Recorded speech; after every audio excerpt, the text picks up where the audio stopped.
Se você acha que Warren Buffett ficou rico porque é o homem mais inteligente do mercado, você provavelmente está olhando para o lugar errado.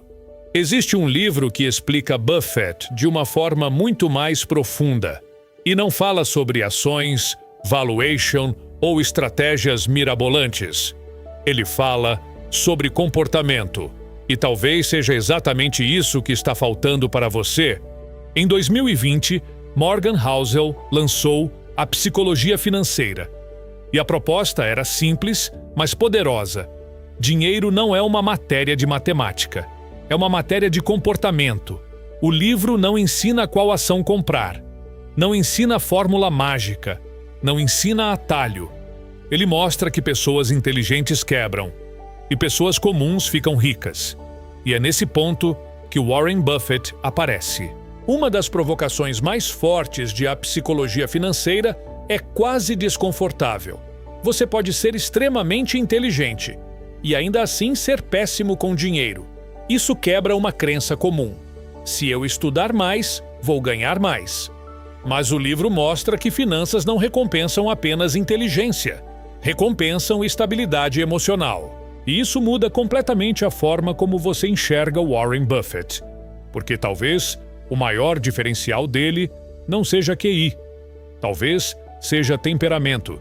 Enquanto outros ficam eufóricos, ele permanece racional.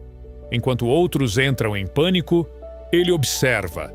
Isso não é sobre genialidade, é sobre controle interno. E controle interno é invisível. Uma das ideias mais fortes do livro é que riqueza não vem de decisões espetaculares. Vem de decisões que você consegue sustentar por décadas. Housel mostra que a maior parte da fortuna de Warren Buffett veio depois dos 60 anos. Isso não aconteceu porque ele descobriu algo novo. Aconteceu porque ele continuou fazendo a mesma coisa, por tempo suficiente. O que parece genialidade muitas vezes é apenas sobrevivência. E essa é uma diferença enorme. O mercado não paga por você estar certo. Ele paga por você estar certo. E continuar certo tempo suficiente. Existe uma diferença enorme entre ter razão em uma análise e conseguir sustentar essa análise por anos. Muitas pessoas até acertam, mas abandonam cedo demais, ou dobram a aposta quando não deveriam, ou desistem quando o resultado demora. Warren Buffett não venceu porque acertou sempre. Ele venceu porque não se sabotou. E essa talvez seja a maior lição psicológica do livro. Se Buffett tivesse parado aos 50 anos, ele ainda seria respeitado, mas não seria um dos homens mais ricos do mundo. O livro usa isso para mostrar um ponto desconfortável. A riqueza dele é menos sobre retorno anual e mais sobre tempo de exposição. Compounding não é mágico. Ele só exige uma coisa difícil: paciência. E a maioria das pessoas não aguenta esperar. Morgan Housel fala muito sobre histórias que contamos para nós mesmos, e o mercado financeiro é um ambiente perfeito para inflar ego. Lucro gera confiança. Confiança gera excesso. Excesso gera risco. E risco exagerado destrói décadas em meses.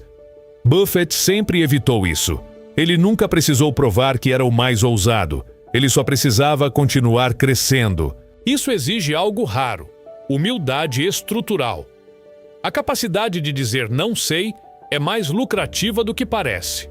Outro ponto importante do livro é reconhecer algo que poucos gostam de admitir: sorte existe. Buffett nasceu no país certo, na época certa, no sistema certo. Isso não diminui seu mérito, mas muda a narrativa. Porque se você ignora o papel do risco e da sorte, você começa a superestimar sua própria habilidade. E isso é perigoso no mercado. Humildade protege mais do que confiança excessiva. O tempo não apenas multiplica dinheiro, ele expõe caráter. Porque investir por 30, 40, 50 anos exige paciência, resistência ao barulho, autoconhecimento, capacidade de suportar tédio. Sim, tédio. Grande parte do sucesso financeiro é suportar longos períodos sem emoção. E isso é completamente contra a natureza humana. Nós queremos ação. Mas o livro mostra que riqueza, muitas vezes, é construída no silêncio. Buffett entendeu isso cedo. A maioria ainda está tentando sentir o mercado. Housel reforça algo que define Buffett. Você não precisa ser brilhante. Precisa evitar grandes erros. Não quebrar. Não alavancar demais. Não entrar em euforia. O mercado recompensa quem permanece vivo. E isso é psicológico, não matemático. Outro ponto sutil do livro. Riqueza é o que você não vê. Carros, relógios, casas, isso é dinheiro gasto. Riqueza real é o que permanece investido. Buffett virou símbolo disso. Ele não precisou ostentar para validar sucesso. E isso conversa diretamente com a psicologia financeira. Porque muitas decisões ruins não são feitas por necessidade. São feitas para impressionar. E impressionar custa caro. Talvez você esteja procurando a próxima ação explosiva, a próxima oportunidade rara, o próximo insight secreto. Mas talvez o que esteja faltando não seja informação, seja controle.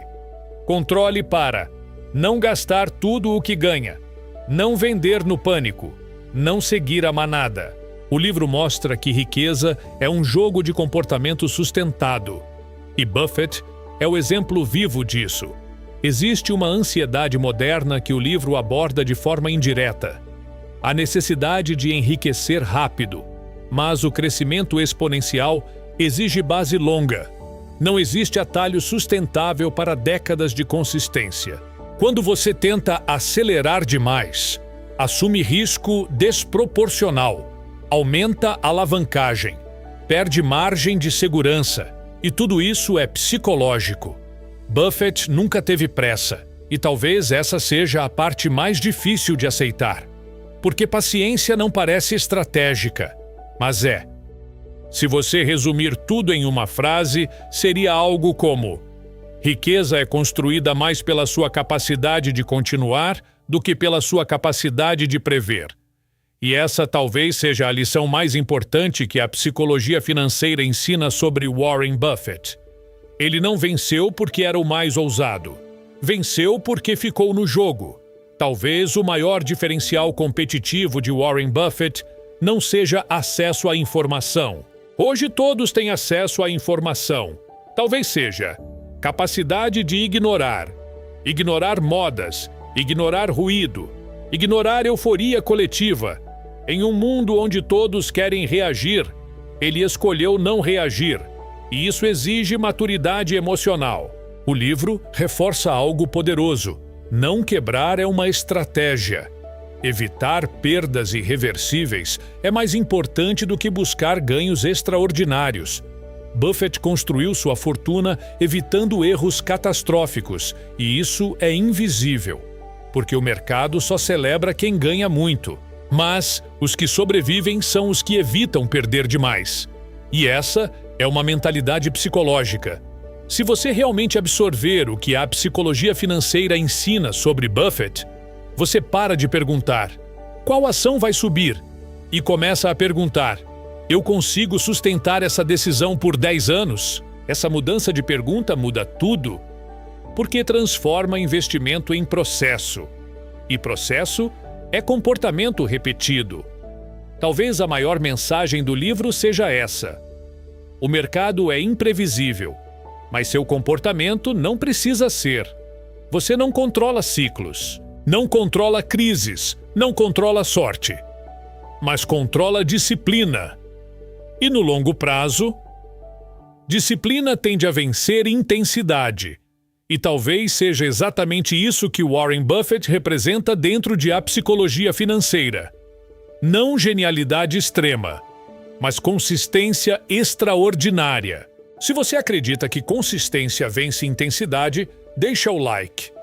Se você nunca leu A Psicologia Financeira, vale a pena. Não para aprender a investir melhor, mas para entender por que você investe do jeito que investe. E talvez, ao entender isso, você perceba que o maior ativo que você pode desenvolver Não é conhecimento técnico, é comportamento. Se você gosta desse tipo de reflexão sobre dinheiro e comportamento, se inscreve. Dinheiro é psicológico. Se você quer dominar o jogo, precisa dominar você primeiro. Nos vemos no próximo.